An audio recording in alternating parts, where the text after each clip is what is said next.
Hello everyone, welcome to our show, Concussions Anonymous. Our show today is Cheer to Heal. I'm Lisa Khera from Imbalance Pilates. And I'm Karen Monet from the Opticon Visual Stress Clinic, and we're happy to have you here with us today. Yes, thanks for being here. Remember, if you're watching on YouTube, we'd love it if you'd subscribe to our channel. And if you're watching on Facebook, you can definitely like or share out the show. That would be amazing. We would love it. And as always, get in touch with us if you'd like to be a guest on our show or if you have any future topics that you would like us to cover. Yes, we do have quite a lineup of people we've been meeting over the last few weeks at various brain injury association or brain injury meetings, and so we're excited about getting that set up. Exactly. Yes, lots of good people to bring to you and good information Yeah. and tips. Yeah. So we're going to dive right in and get right to our topic today, which is, as I said, cheer to heal. Cheer, we need to do a little, yes, actual cheerleading. No pom-poms with us today. So our first tip for this week is cheer. So we want you to acknowledge all of your small wins, small and big wins. Mm-hmm. So anytime you're noticing that you're able to stay at something a bit longer or tackle a task that you have had trouble with for a while, we encourage you to actually cheer for yourself and cheer for others as well. Yes, it's true. It's not a bad thing to commemorate even small improvements, because then you're realizing it and realizing that, okay, I'm one step further now, I'm one step forward. And we were talking about this earlier, and my daughter's in actual cheer, but she didn't start out even knowing how to do a cartwheel. So think about it this way. With different levels of any kind of sport, you always cheer on your child, you cheer on the teammates, whatever little thing you're doing, because you know by accomplishing those small Big accomplishments, okay, you can do a cartwheel now. Well, now she's doing flips, but the fact that at different levels, you're going to cheer no matter what, and you're going to note those changes and that growth and that obtaining. You're not going to be a pro athlete from day one. You're going to have to start at those lower levels, but that's good. Every change from one level to another, it's worth cheering for. Yes, definitely. And when we were talking about, cheering for other people, Absolutely. when it comes to post-concussion, some of us are in some of the online Facebook groups where it's like a support group or that kind of thing. So again, I encourage you to buddy up with someone that's in that group and be each other's cheerleader and accountability partner. So whether you connect on Voxer or text or something that doesn't drain your energy reserves, but just those short, small wins, and be there for each other to just don't feel bad cheering on someone else or yourself. Don't feel guilty about saying, hey, I did this, because other people listening and other people in those circles might be, okay, she did it, maybe I can do. So think about it as you're not only cheering for yourself, you're encouraging others to obtain that same level of success, that same accomplishment, whether it be I went grocery shopping and I didn't get a headache afterwards. It could be something as simple as that. So, and don't also forget to cheer on others in their small accomplishments. You might think, oh, wow, she did 2 events this week. Wow. Well, yeah, wow, because maybe she could only do one. So make sure to cheer on others who are accomplishing things as well. I'm cheering for myself this week because I'm doing a comparison from last year. Okay. Last year I volunteered at our bread festival at school, and it was an absolute nightmare from a triggering standpoint. From I was saying to you at the end of it, Yeah. there's parents around asking me, the normal questions of how old are your kids, what grade are they in, and you're just kind of in that blank stare, space cadet. I know they've asked me about 6 questions. I can probably only answer 2. And then therefore you're maybe not returning to do that thing again, right? If it was really taxing or whatever. So back to my point of, but I did do the bread festival again this year, and it was awesome, and I didn't have there's nothing to flare up. And so celebrating that, wow, look at that accomplishment. Last year was awful and whatever. But as time goes on and as healing goes on, there's always ways to celebrate. And you had something to compare to from the year before. You remembered how it was. So we've talked about this before, about journaling, about keeping track of how you reacted, how you behaved at a certain event. Keep track of that, because then you can look back and say, number 1, this is what happened and these are things to be cautious about. But number two, then you compare how well you did this year as compared to the last time you were there. Yeah, that's a good tip for sure. So number one was cheer. So number two that we've got is embrace the part of the short-term memory that serves us in moving on. So sometimes we get so caught up in how crappy things are, but I invite you to look at that one crappy part that is our short-term memory and actually be happy in that the times that we have said the wrong thing or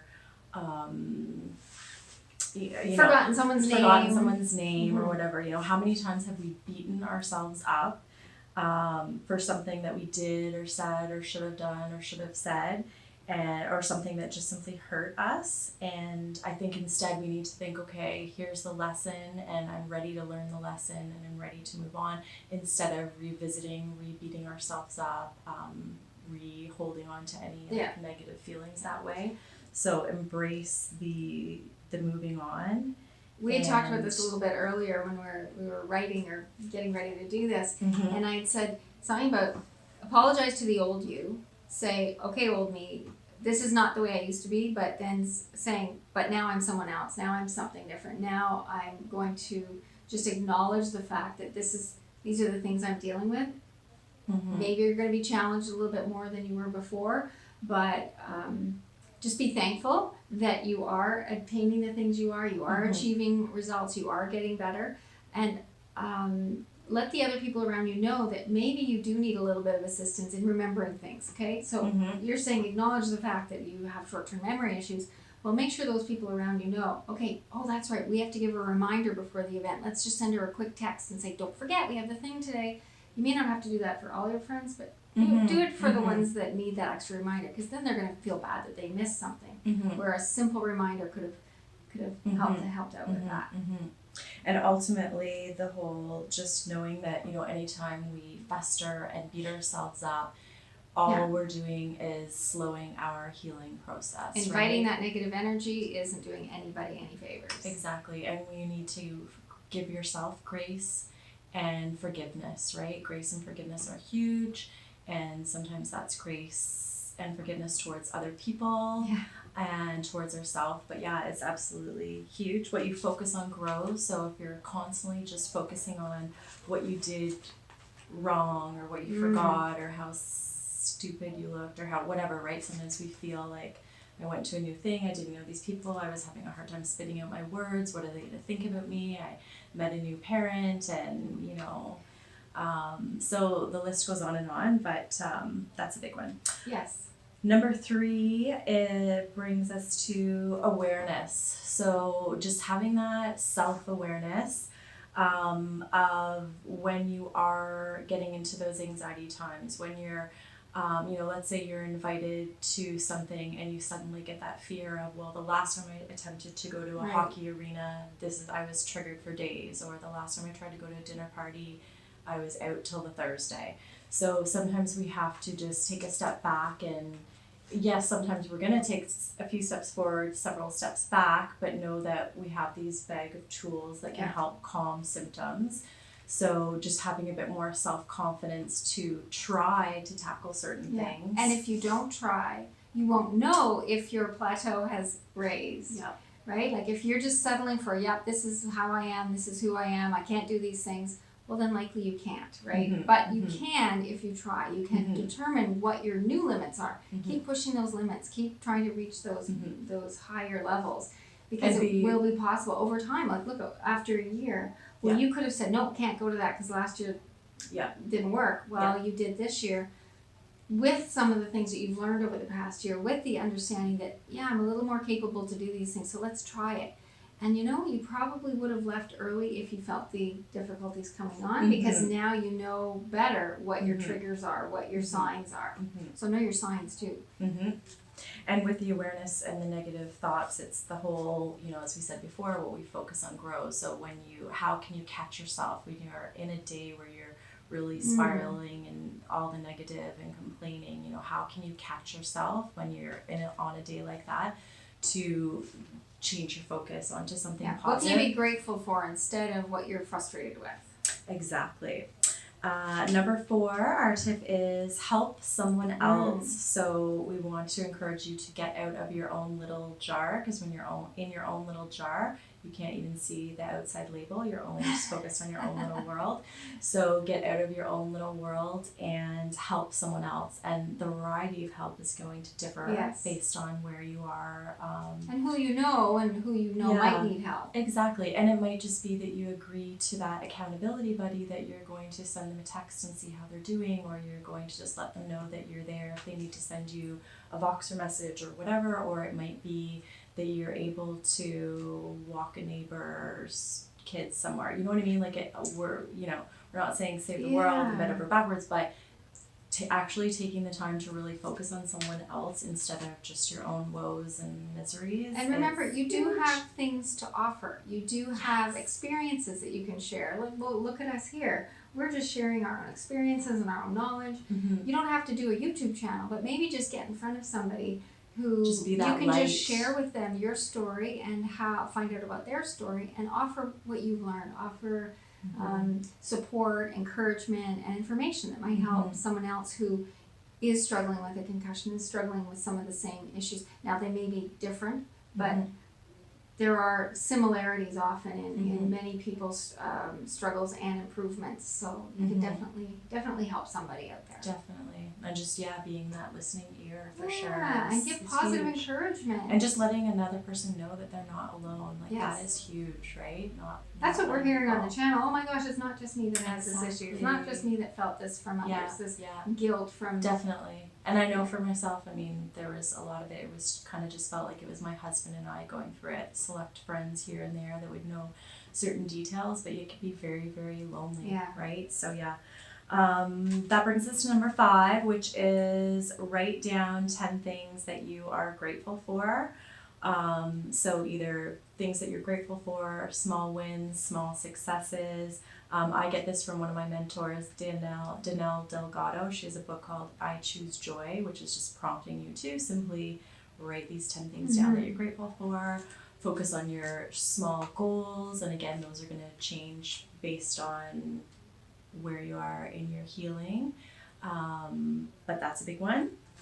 And number 6 is a big, huge one that we saved to the end, but could have been number 1, but could be all numbers, is the shame and guilt must be released. You have to release any shame and guilt that you're feeling. And anxiety. Like try and release that for positive things.